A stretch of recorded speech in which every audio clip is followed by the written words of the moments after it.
या दोन्ही भावांची बॉन्डिंग आता आपल्याला यातनं दिसतेय। पालिका निवडणुकीनंतर अशा चर्चा होत्या की यांच्या भेटी कमी झाल्यात, आता पुढची ठाकरे पिढी आपल्याला एकत्र दिसणार की नाही असा प्रश्न उपस्थित होत असतानाच त्यांची ही भेट आता अमित ठाकरेंच्या वाढदिवसानिमित्त झालेली आपल्याला पाहायला मिळते। आल्या आल्या दोन्ही भावांनी गळाभेट घेऊन प्रत्येकच प्रश्नावर आता हे उत्तर दिलेलं आहे। त्यामुळे येत्या काही काळात आपल्याला हे दोन्ही ठाकरे बंधू, दोन्ही ठाकरेंची नवीन पिढी आपल्याला एकत्र असण्याची ही चिन्ह यातनं दिसून येत आहेत।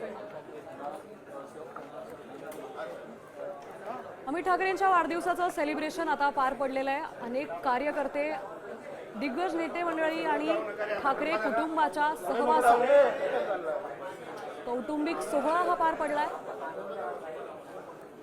या सोहळ्याला आपल्याला एक आवर्जून म्हणावं लागेल की ठाकरेंची नवीन पिढी ही एकत्र दिसून आली आहे। त्यामुळे पुढच्या पिढीचा म्हणजे यंगस्टर्सला जपण्याचं एक विजन सुद्धा आपल्याला दिसून येत आहे। अमित ठाकरेंच्या वाढदिवसानिमित्त आता आदित्य ठाकरे त्यांच्या भेटीसाठी शिवतीर्थ इथे दाखल झालेत।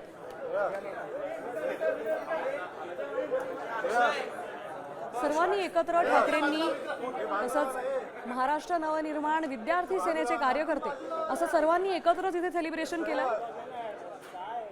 केक एकमेकांना भरवत हा सेलिब्रेशनचा सोहळा इथे पार पडलेला आहे।